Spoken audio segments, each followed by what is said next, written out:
everybody. My name is Amrita, and this is Amrita by the Book. And joining me today are two of my oldest friends. Tanya, I can't remember when or where we met. I think we probably met through Beth. I think so. And then we had a Georgette Heyer reading group for a little while, didn't we? Right. And then we were just lazy, and then it was short-lived. There's actually, I'd forgotten all about it until the other day when I signed back into my Goodreads after something like 8 years or something. And entirely because I joined BookTube, and everybody kept asking me what is my Goodreads ID, and I was like, oh yeah, I have one of those. And when you sign into Goodreads and you make friends with people, it says top friend. And Beth and I have this long running joke about being each other's top friend. And I'd forgotten that it came from Goodreads. I have no memory of that. Yeah. It wasn't until I signed back in and I was like, oh, that's where it is. Anyway. And then time machine. It really takes you back. It really does. I don't do anything with it, which I probably should, but I've never been a stats kind of person when it comes to my reading. And then Beth and I, we've known each other 20 years, I feel almost, yeah, long time. A very long time. Anyway, so the thing that people don't know about the three of us is that Tanya and I read a lot. Tanya is also an author. And I didn't put in a link to your website, but I will put it in after the show. I forgot to ask you for that. So Tanya's a writer. Tanya, what kind of stuff do you write? Tell the people. I write speculative fiction, so mostly fantasy, some horror. I'm working on science fiction at the moment, and kind of ranging from middle grade through adult. I've not yet wrote a romance. One day, but it hasn't happened yet. So Tanya, even though she writes a lot of fantasy and stuff, she also reads a lot of romance. Yes. And Beth, even though she's been on Goodreads longer than I have, and every other place, she has way more friends than I do. Beth, what do you usually read? This is sad. I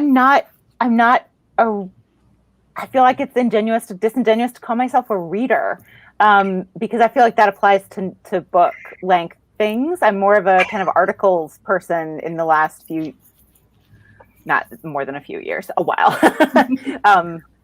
We'll call you a nonfiction reader. That's what we'll call you. Probably, yeah.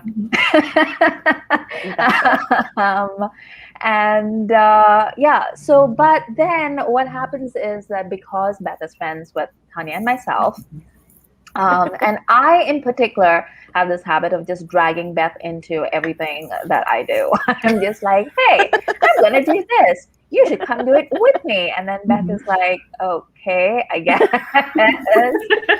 And it usually works out great. It's always fun, right? Yeah, there you go. And so one of the things that we did, oh wow, I can't even remember. Was it earlier this year? It feels like it was years ago, but earlier this year we did the Bridgerton podcast. Oh yeah, that was just January, my friend. How is that even possible?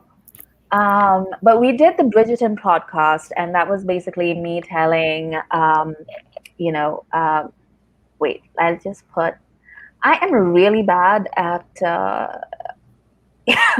I'm really bad at tech. I can't multitask yet, but I'll try. So Beth, you'd never read Bridgerton before. No. And Tanya, you'd read all the books. I had read all of them, yes. In the way back. Yeah. If you can call it that, in the way back. So I also read it way back, when they were first published, and probably in real time, I probably picked it up maybe 2 or 3 books had been published already, and then I just read all the way through. And to the point where I don't even remember. So that's another question, Tanya. Like, how good is your memory when it comes to remembering like romances that you read like 10, 15, 20 years ago? It depends. Oh my goodness, it really depends. Some of them I feel like I have really crystal memories of the covers and not necessarily the story or of certain story elements. And there's some books I read when I was an early romance reader where I remember plot points and character names and have no memory of who wrote it, where I got the book, and I can't go back and find it again because the details I have they're so tropey that they can apply to multiple books. But I wish I could find them. So yeah, that's exactly my experience as well. And I also find like the older I get, the more difficult I find to remember the names of the characters.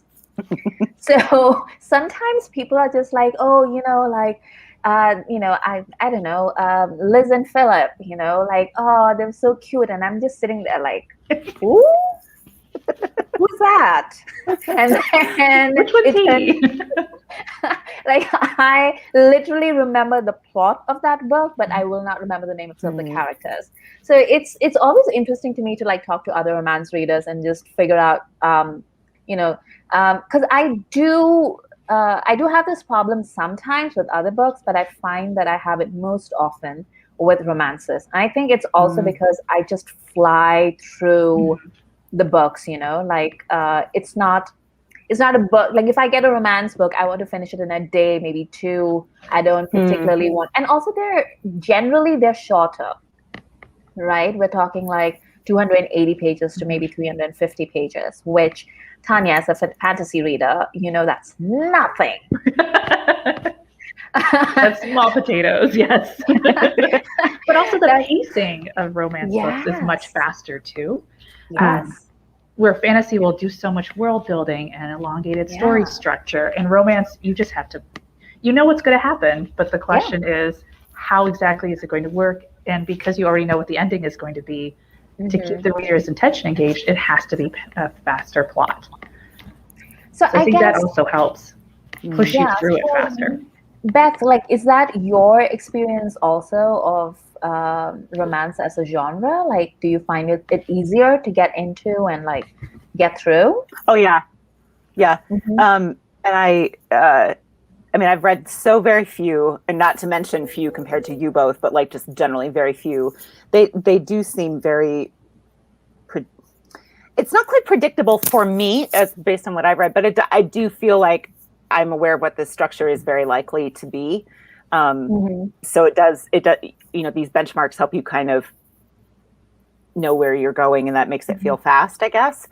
But yeah, but also I don't think I've chosen ones that are maybe challenging in other ways, or like have different use of language or different types of Englishes or whatever. So, I think I may have read ones that are on the simpler end. So that's something that we want to come back to that in a minute. Okay. So we got you started on Bridgerton, and then you went on a bit of a Bridgerton deep dive. I did. That was a bad idea.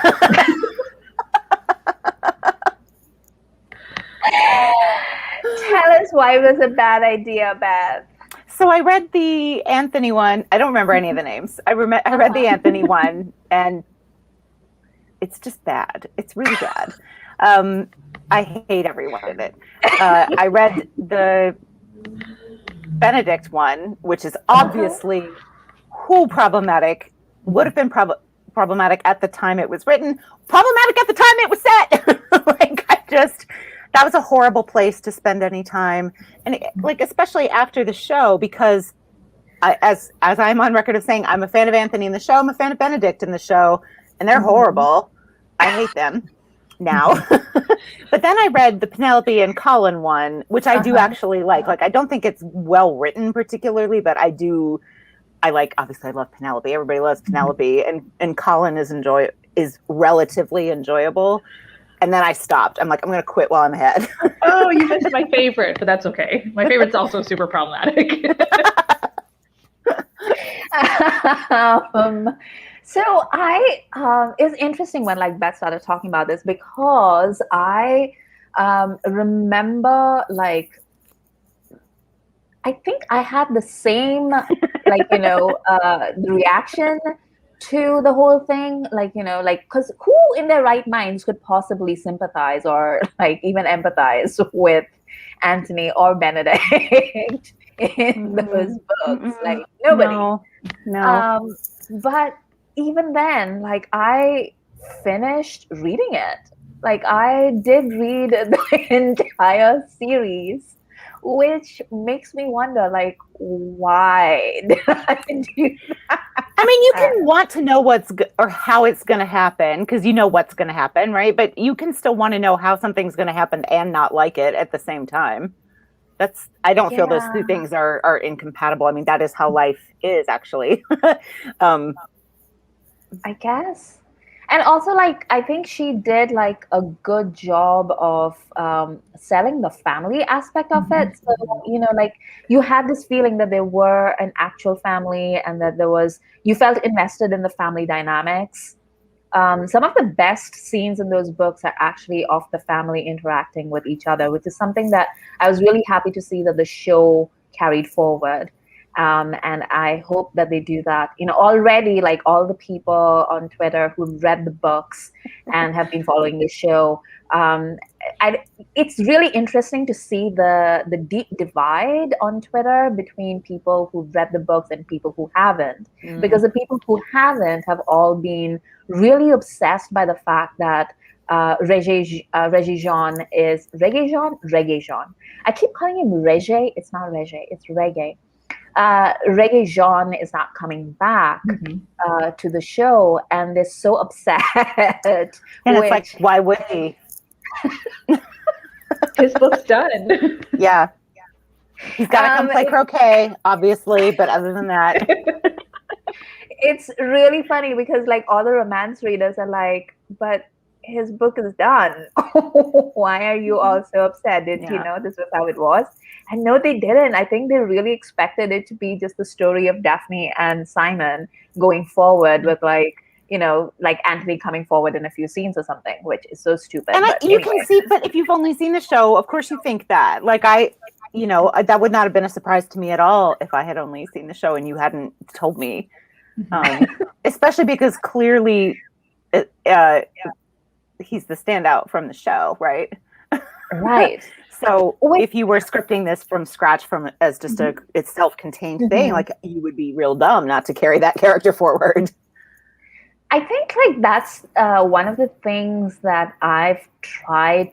Like basically the show just made me, I was doing this anyway, but the show really made me think consciously about just telling people that when I'm talking about a romance book and I say that it's part of a series, it's not a series the way that non-romance readers understand the term series, in that you might run into characters that you've seen before, but each of the books is basically standalone and they're sort of knit loosely together. But yeah, anyway. Tanya, do you ever wonder why you finished reading Bridgerton, or have there been like other series that you finished and you've been like, why did I do that to myself? Well, I think part of the thing with Bridgerton, so I picked them up when I was living overseas. I was living in Morocco. I didn't have access to a huge library of English books. I was living in an expat community, and a lot of the books were shared around within that community. So I had the Kim Harrison witch books, and I'm forgetting the series, but that's a supernatural, and that one really is a series, and it is sort of a slow build romance over the course of the series, but it's much more about the supernatural world itself. So I had that as one series I could dig into, and Bridgerton was the other series. So I finished Bridgerton because it was there and it was available, and it was an escapist. I mean, it really just was that escape. It was also something to talk about with the other readers, another way to build community. And so part of it was just, honestly, those were the books I had. When I moved to Morocco, I did not take a bunch of books with me. I did not have a Kindle. This was 2000. 2005, 2006. So I don't have an electronic reader with me. So it really was the physical books themselves. So I think part of it was just access. I had it. It was there. It was a sense of, again, being in a family, and each book was different. So if I didn't like a particular pairing, didn't matter. There was a whole new one to dig into with the next book. And if I didn't like that one, okay, there's going to be a next book, and just keep going. I will say, I don't think I've ever gone back and read the second epilogues. Because Julia, neither have I. Series of. So those are in, I did these as audiobooks, which I should put as a caveat, I think is a factor because I didn't really dig the narrators or readers or whatever they're called. The epilogues were in there. They do not help. They do not help. It is interesting because there has been, I feel like there's been more conversation in Romancelandia in the last couple of years about what epilogues are used for and what sort of tropes end up showing up in the epilogues and whether or not those are useful or necessary, what kind of narratives those are pushing as well. Because for a long time, I think the epilogue was where the family would be complete and the marriage had happened and now there was a baby. And a lot of readers and a lot of writers are pushing back that doesn't have to be the ending. That's not everyone's happy ending. If you can play around with that. Is the epilogue necessary? Does that have to be the final step of a relationship? Why are we imposing that particularly on these storylines? I think that is especially something that we talk about with historical romance, because I mean, when you're reading a historical romance and the traditional historical romance, I think we've spoken about this on the podcast, that how over the course of, I would say the past couple of years, really, but maybe the last 5 years or so, things have begun to change a little bit. But generally speaking, traditional historical romance, in addition to being very white, is also very cishet.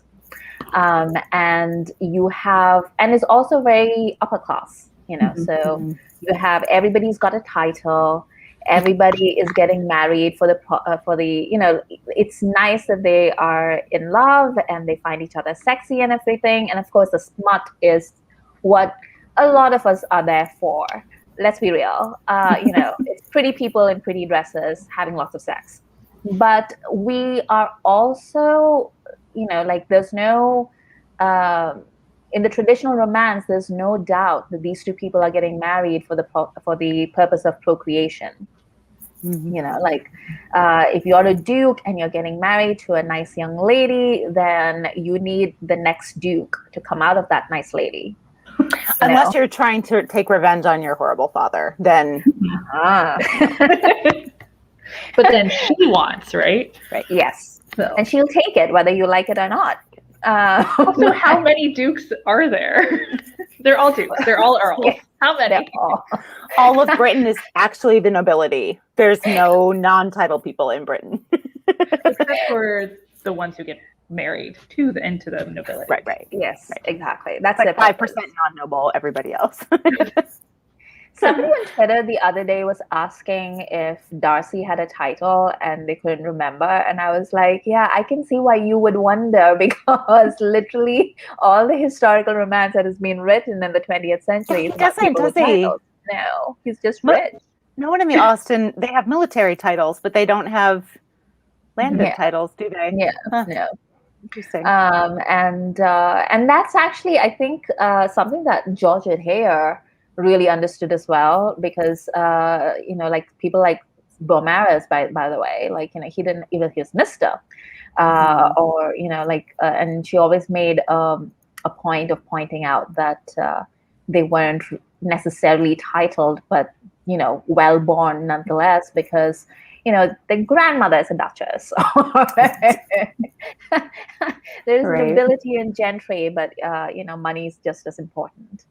So Beth, have you read any other historical romance since you read Bridgerton? I'm looking at my little list. I read Mr. Malcolm's List, which I did quite enjoy, and I can't remember if either of you have read that. I have not. A film is being made about it, which is how I found out about it. And Gemma Chan is in the film. Ooh. We Heart, Gemma Chan. Yes. And I saw there's like a little, I don't know, 7-minute version, like teaser kind of deal up, and I guess we're working on it when COVID hit and whatever. So I went and got the book, and I did quite enjoy that. And it is, I believe, Regency also. It's 19th century. I really liked that one. So I would What's recommend. it about? It is about Mr. Malcolm, who has a list of qualifications for his bride, and a young woman who is snubbed by Mr. Malcolm, who then invites her poor, yet of course beautiful and whatever, friend to come stay with her. And she trains her friend to be, to like go take revenge for her on Mr. Malcolm. Okay. And it's so that her friend will reject him, so he will know what it feels like. Ooh, you can imagine how this all goes.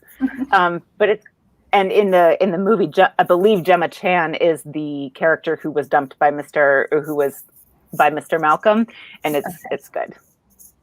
So here's the thing, Tanya. Like, say 20 years ago, if that book had appeared next to, like Julie Garwood and Johanna Lindsay, or like whoever, would that have been an automatic pick up and read? Oh, so I would say like 15, 20 years ago, I was really also into time travel romance. So I was really looking for like those portal fantasies. That's where I started off. So I might have seen that one and I might have been like, not sure I'm into the romance or into the revenge trope as much. Mm-hmm. That might have put me off a little bit. Yeah, go ahead. I think it was a little, especially 15, 20 years ago, I really wanted like the almost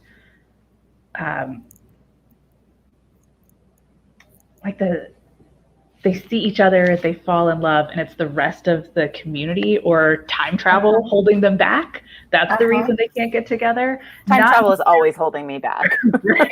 That is a problem. Not necessarily that they're friends out to use each other as pawns in their own agendas.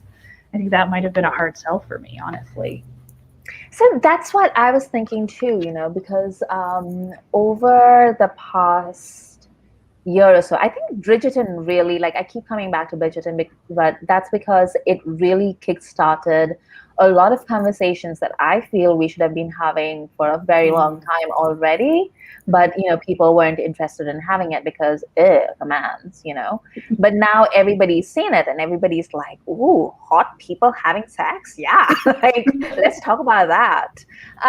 But I feel like that is where the real divide comes in between romance readers and readers who like romance. I think that's like the two different things, because I think romance readers really lean into the tropes.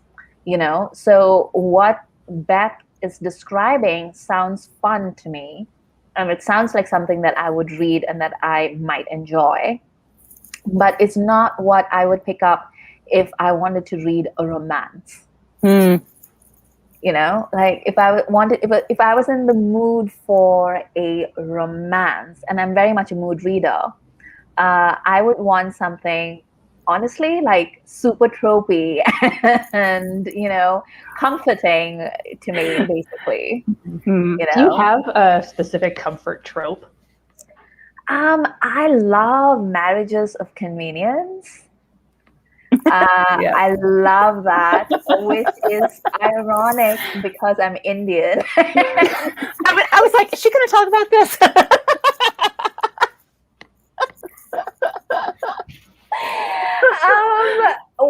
Like 11 on 10, do not recommend in real life. Like, let's not do that. But in like historical romance in particular, I don't think it works in contemporary. I've read a lot of, like back when I was a teen, I remember reading a lot of marriage of convenience stories that were always like Greeks and Italians. I don't know why the Greeks and the Italians. Were you in like the mafia romances? It was just the Mills and Boone romances. No, it's because were these written by like white American and English people? Yeah, because Southern European people are like hot-tempered and stuff. That's why they're passionate. Yeah. And they were also like super rapey, which for a very long time made me like sort of squint at Italians and Greeks, because I was like, I don't know, like all the Greeks and Italians that I've read about sound super rapey to me. And then like, I grew up and I was just like, oh, I see. But this was like very like 90s kind of thing, like what I'm describing right now. Obviously the industry's changed a lot since then.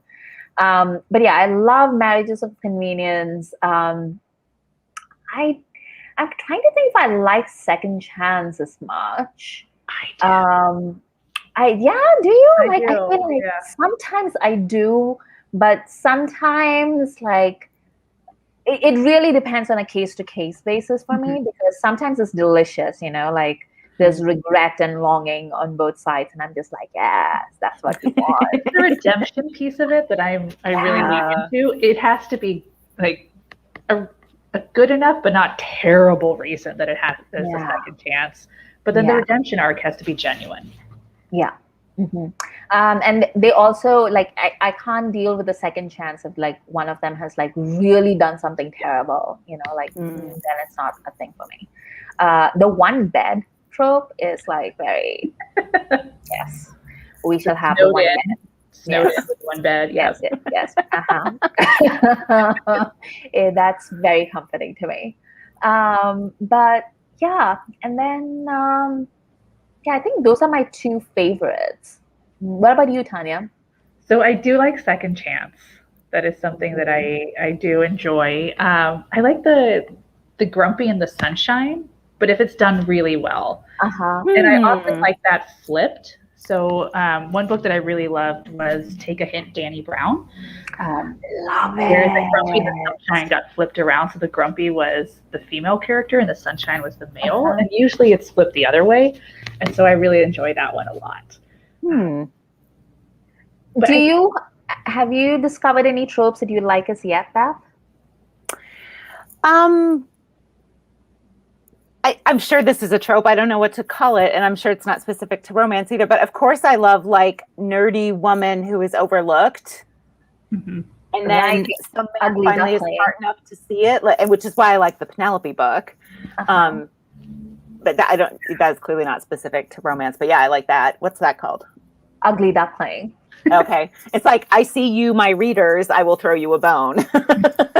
There's also in romance how it's like only that character, only the romantic other lead can see her, or see whoever. Right. Which is also why I really like Jane Eyre. By the way, it's because love Jane Eyre. Yeah. I have friends who are just like, ew, Jane Eyre, and I'm like, but really, he sees her. She's amazing. Yeah. Anyway. But I was actually thinking, Tanya, that, like people like Beth, for example, who come, I'm like talking about you in the third person, Beth. Okay. But like people who've come to romance of late, in this age. Yeah. And it's not even like people who discovered romance like 15 years ago or like 5 years ago or something. I don't think this is something that is true of people like of our generation, for example, of readers who discovered romance when we did. I don't think we went through the same journey. I feel like it's very specific to people who are discovering romance today, just because we just talk about so many different things now that we didn't. And we have a platform like social media where we can gather and discuss these things, which back in the day, you just had like a funny feeling in your gut, like with the Greek and Italian romances that I was reading, where I was just like, this seems racist and weird. And I remember reading like the Kathleen Woodwith mystery or romances and reading those and just being like, oh, is this supposed to be desirable? Yeesh, those are super rapey.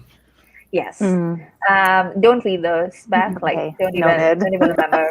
Those are like 70s, right? Those are like the first wave of the current iteration of romance. Did you ever read Rosemary Rogers? I actually never did.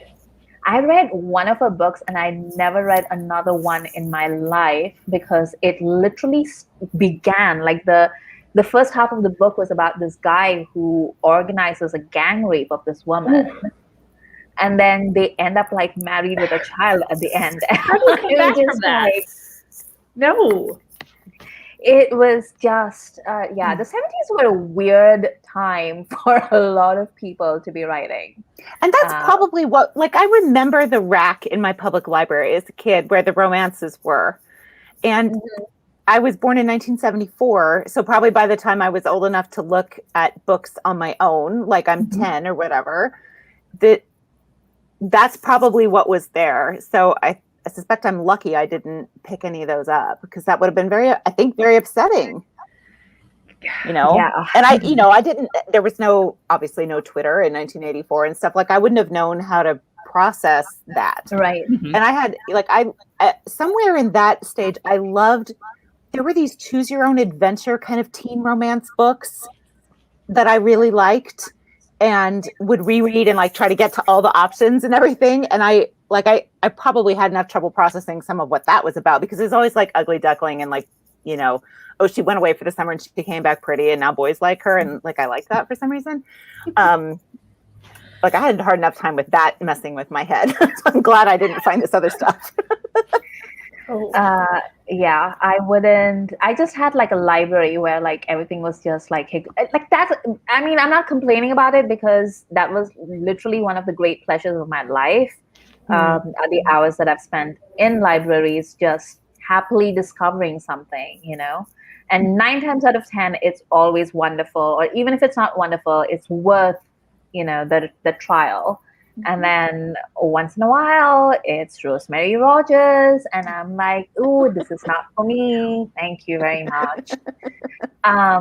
But I feel like the new crop of romance readers, the people who've discovered romance over the last couple of years, I think they broadly fall into 2 categories. One is people who are just very uncritical and will just read like backlisted stuff.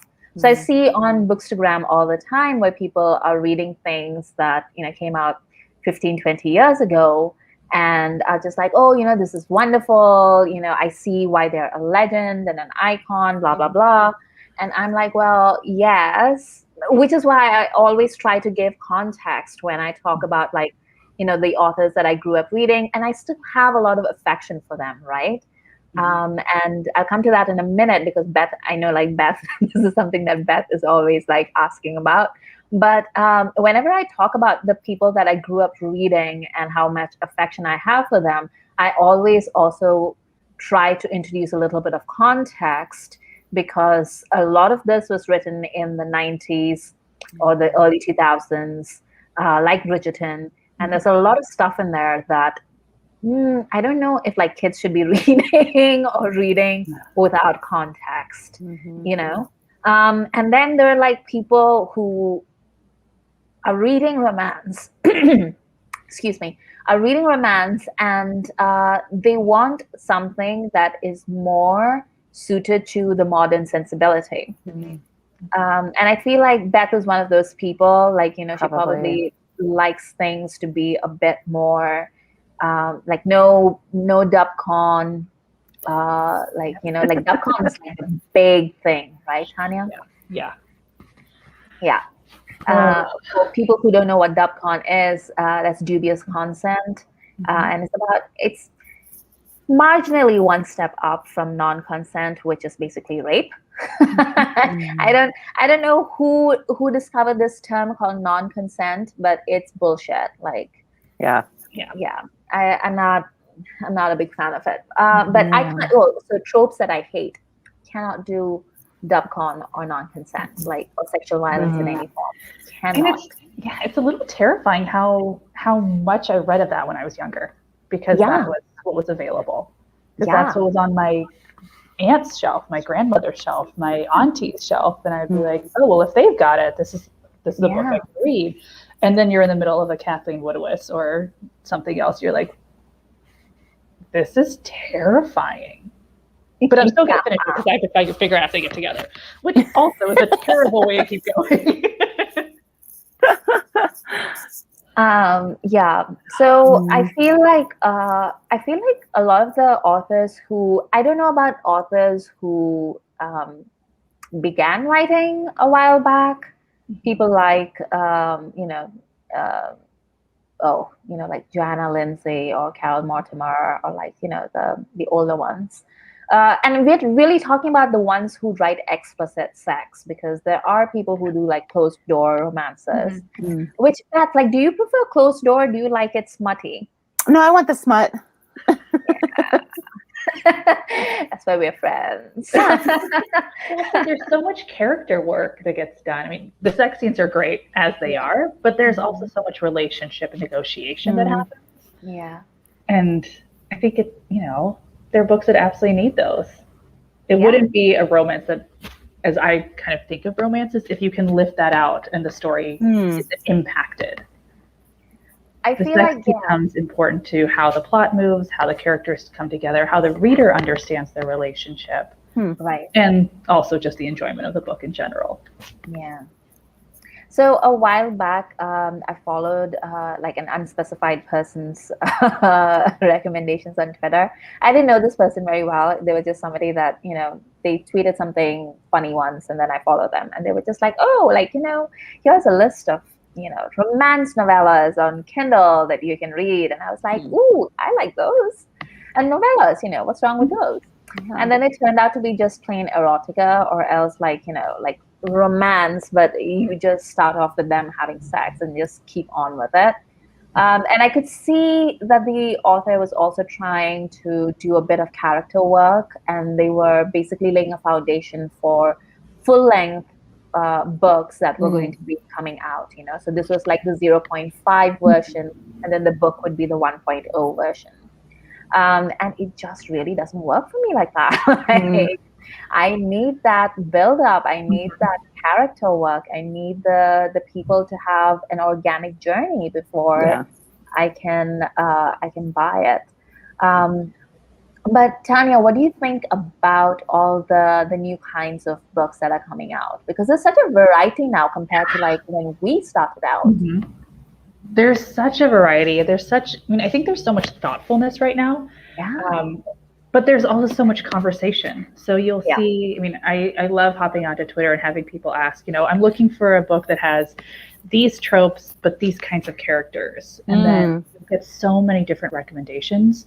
And this can be, if they're not heterosexual relationships, if there are specific disabilities, if there are different parts of the world or different non-white communities that the reader wants to explore through romance novels.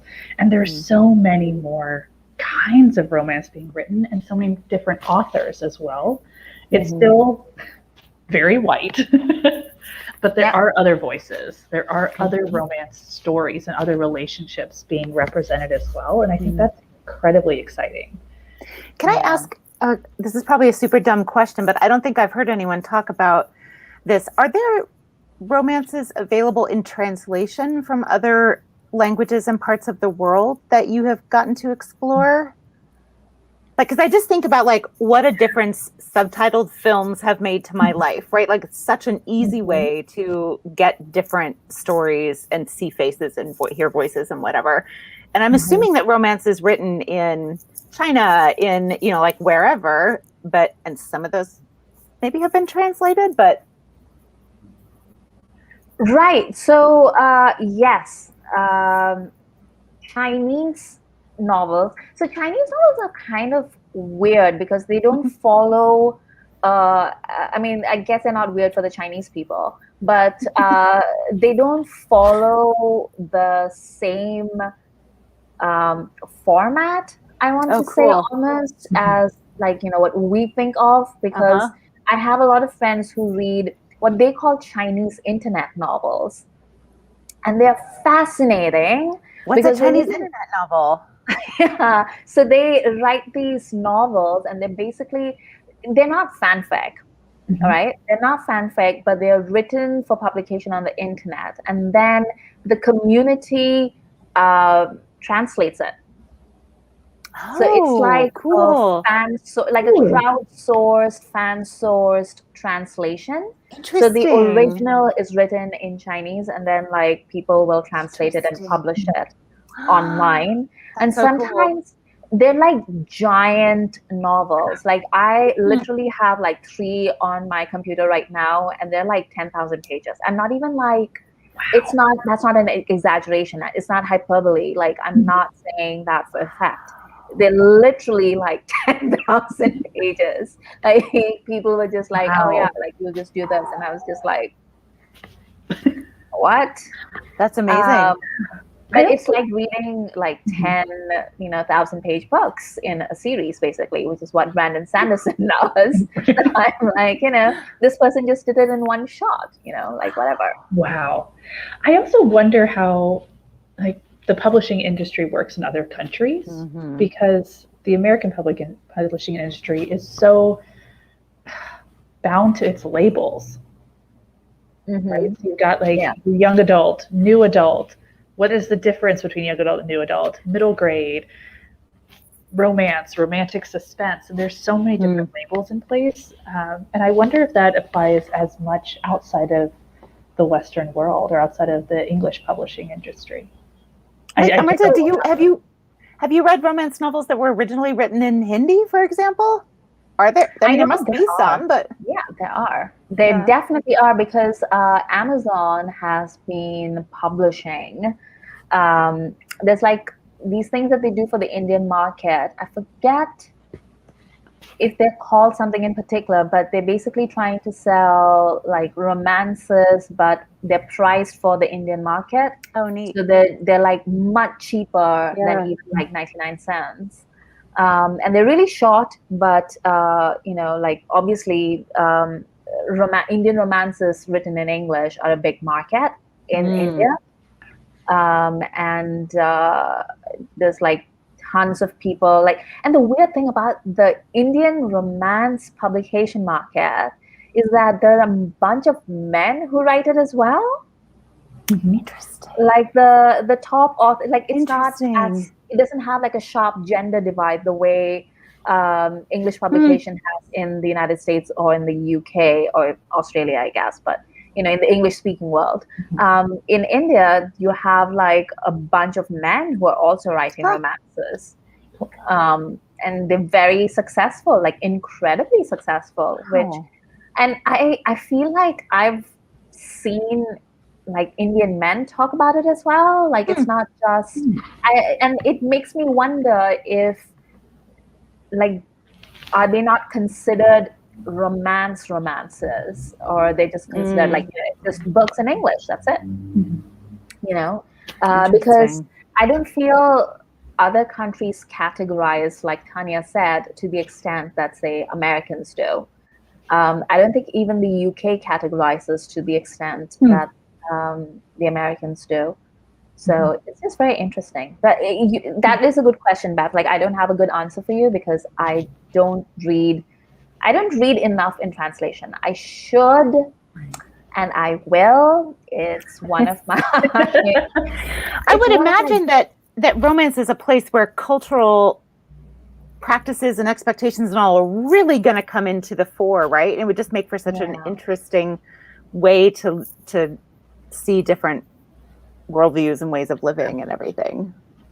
Yeah, but I feel like there are a lot of, especially Indian writers, they just write in English. So I don't necessarily, I have a problem sometimes with Indian romance in English because they just feel like Bollywood ripoffs.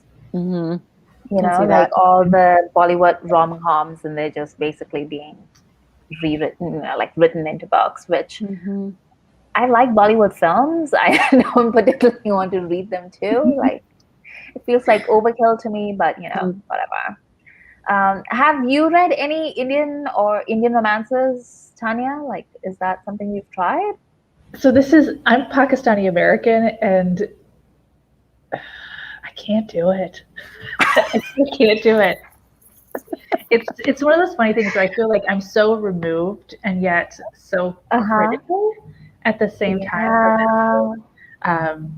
subcontinent culture is written that it makes me a little just itchy. I have a hard time with them.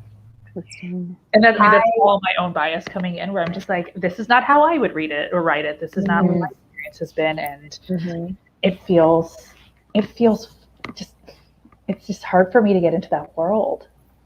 I relate so hard because, like, for the longest time I couldn't do it either, and now I've become a little bit better because I read a lot of diaspora writers. The only problem with reading Desi writers is that sometimes they just contextualize so hard. So it's like, I'm eating parathas, a flatbread that we eat in South Asia, and I'm just like, it's fine. I just read a murder mystery that was like that. It was set in 1920s, like the hills outside Pune, and every single thing is described like that, even among characters talking to each other. I'm like, you both know what this is. You would never say. It's so painful. Yeah. I mean, I keep trying, and I do read them. I wouldn't say they're my favorites. It's that same issue of there's so much time spent on an explanation that takes me out of the story. Right. And that I wouldn't find in other romances or in other author groups. And I think that's it's an invitation to have more South Asian authors, honestly.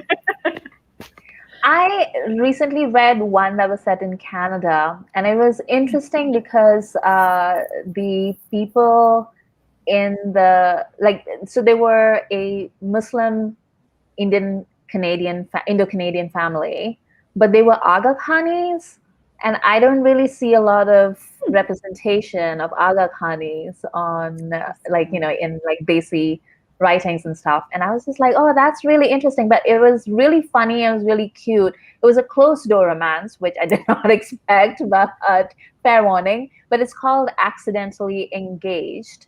I can't remember the name of the author offhand, but I will. I think it's Farah something. But it was really cute. And I would recommend it to people. I was just trying to think if I've read any Canadian romances, and I have not.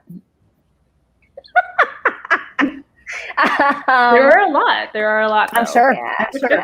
I lived in this. So, people who don't know me, I lived in this very literary Canadian graduate college for 2 years when I was in graduate school. But it was like Roberts and Davies, that not romance. No one ever came to my room and was like, "Here's some Canadian literature you must read." Thank you for that. Whoever put that up. Yes. Yes, that's exactly who it is. All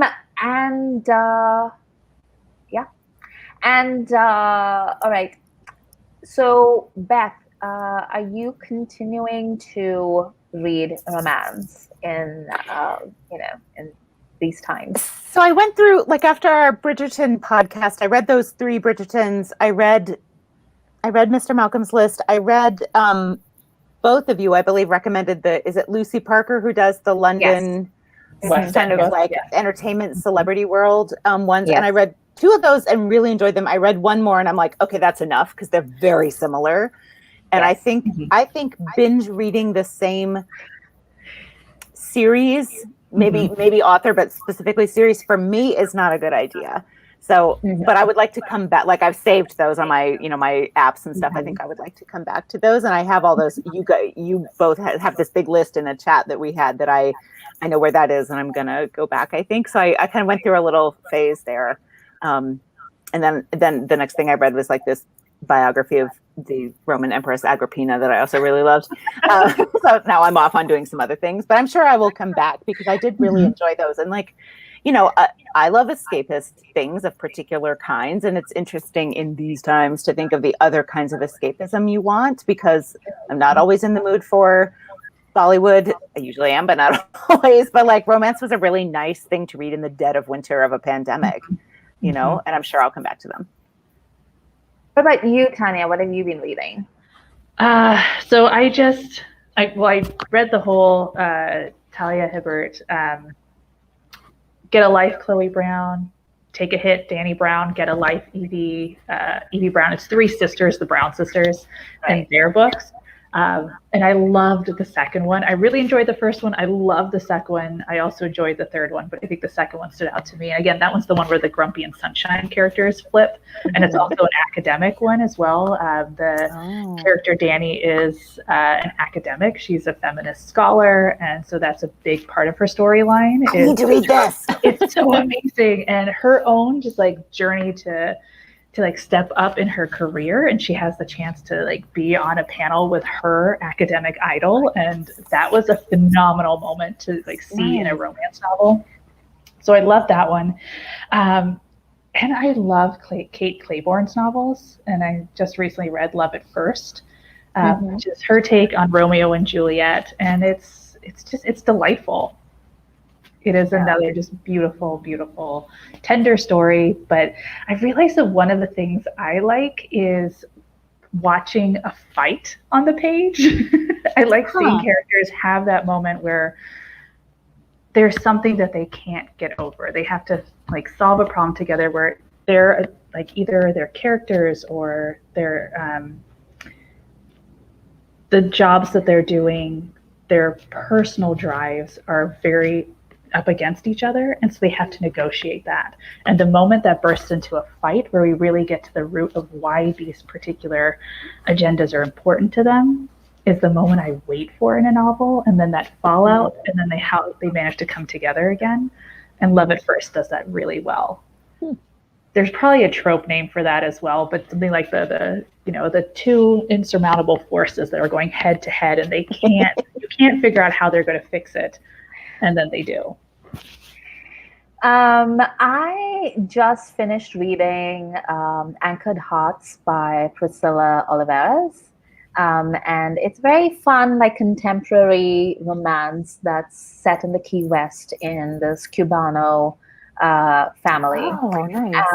And I really liked it. Like it's very non-demanding, shall we say. It's a second chance romance, by the way, for Tanya. And I really enjoyed the fact that it was very unapologetic about the fact that these were Cubans and they were in Key West and they spoke Spanish, and and they were part of this traditional community, and there was no like explanations given, like apart from the fact that what made sense through the narrative. It's coming out this 27th of April, so I got advance reader copy, which is how I read it, and I really enjoyed it. Like it was, I hadn't read a straightforward.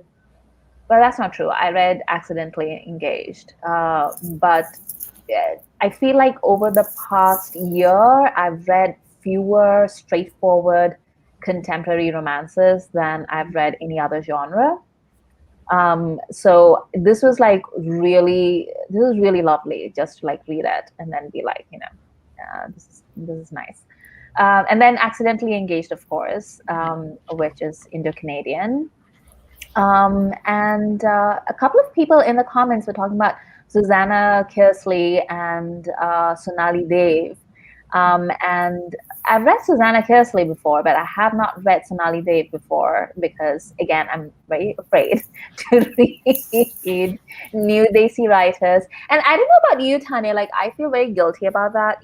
Like, I'm like, I want to be supportive. I want to be, like, support the community, be good about it. And then I'm also like, what if I hate it? I've definitely done some where I've bought them and they're still on my Kindle. And I haven't gotten them yet. So support, absolutely. And I feel terrible also because some of those initial Regency romances that I loved so much, the male character goes off and is part of the East India Company. And there's no conversation about that. There's nothing. It's just like a little written off detail that's in there. And I used to read all of those. I mean, if we come to that, then there's like so much other stuff that we can talk about because, I mean, when we think about Jane Austen, for example, like where's all that money coming from? Did you see the fracas that's happening about in one of the houses?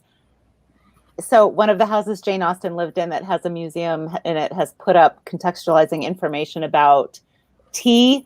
and where some of the Austen family money came from, because her father was the trustee of a plantation. And of course, the right-wing UK is like, PC run amok, blah, blah, blah, blah, blah. And then the House, unfortunately, has come out and said, we are never going to interrogate them for drinking tea. I'm like, oh, you guys made a good step. And then you walked it right back. You can't interrogate tea. It's okay. So it's okay to drink tea, but like. So I'm taking part in the virtual Jane Con that's happening next weekend, the first weekend of May. And the person who's organizing it is Bianca Hernandez Knight, who used to be one of the duo that ran like one of the big Jane Austen groups. And she's spoken quite a bit, and other people have also spoken quite a bit about how racist Jane Austen fans can be. Like a certain subset of Austen fans, were very committed to the idea of a lily white England that is above all critique whatsoever.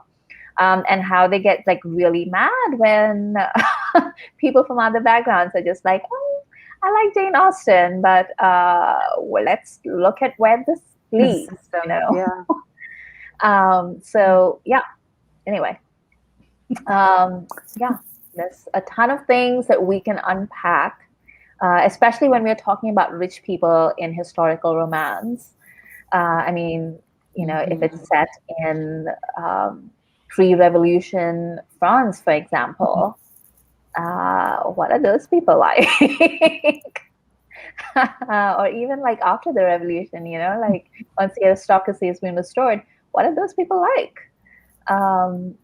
So there's a bunch that we can talk about, but not today because we are almost at an hour mark. And so we should probably end things. Tanya, is there something that you want to read in particular? Ooh, I mean, I always love those grovel scenes. So I was thinking about this, things that I love in romance. Two things in particular. I love the scene where you got two characters and they have to defend each other to their families. So they stand up to their families. I love those moments where it just showcases how much they've understood about the other person, how much they've seen them, and how that character isn't even seen within their family, but this one romantic partner sees that and can defend them and stand up to their family for them. And then it gets partnered around the other way as well. I love those matches. And then I love a good grovel where someone messes up and recognizes it and then takes the time and actually works on it and apologizes really well. I always look for those. Those are like moments for me that I get really excited about in romance. Interesting. What about you, Beth? Like, have you figured out something that you really like? In romance novels?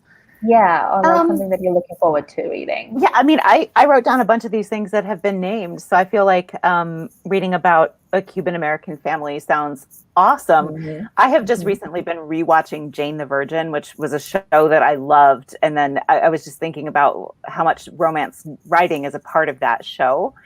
And when you were talking about how that novel is just unapologetic about the fact that this is a Cuban-American family, like that's just like, it is how it is in Jane the Virgin, and there's no, like, there's eventual explanation about where her grandparents came from and stuff, but like there's no reason to say that it would be anything other than what it is. And I love that about it, and it's great to see in media. So I'm sure I would love this book too.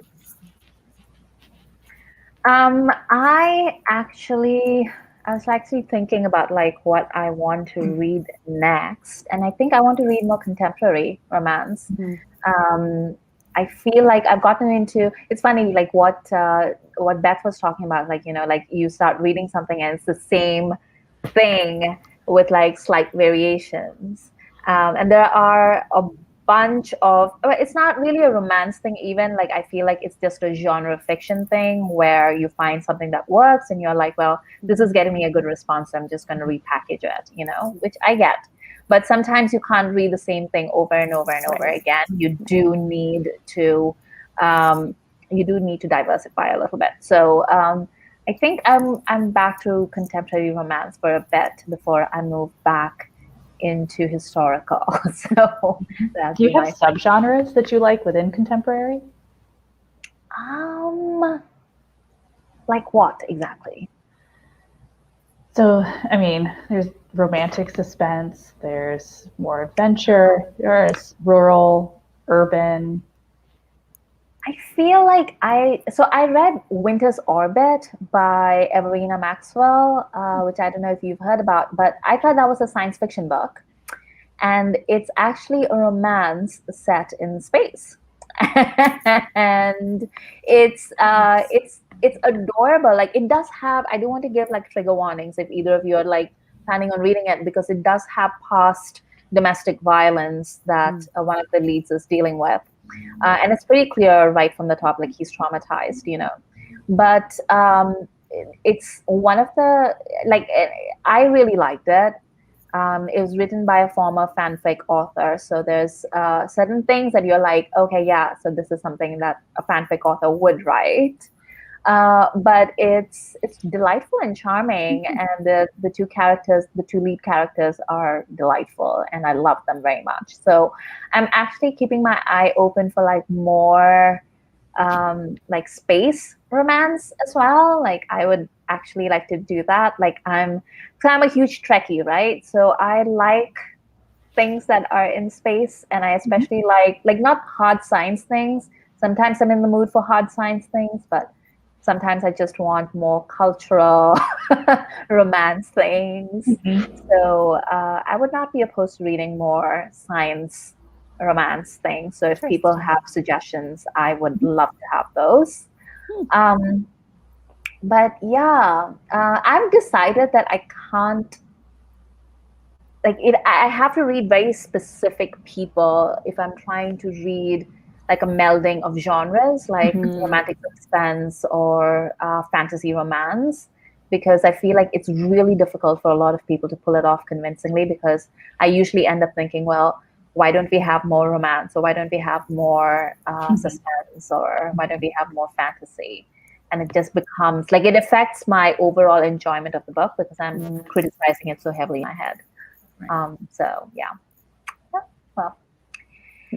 Anyway, I am really delighted that both of you were able to join me for this.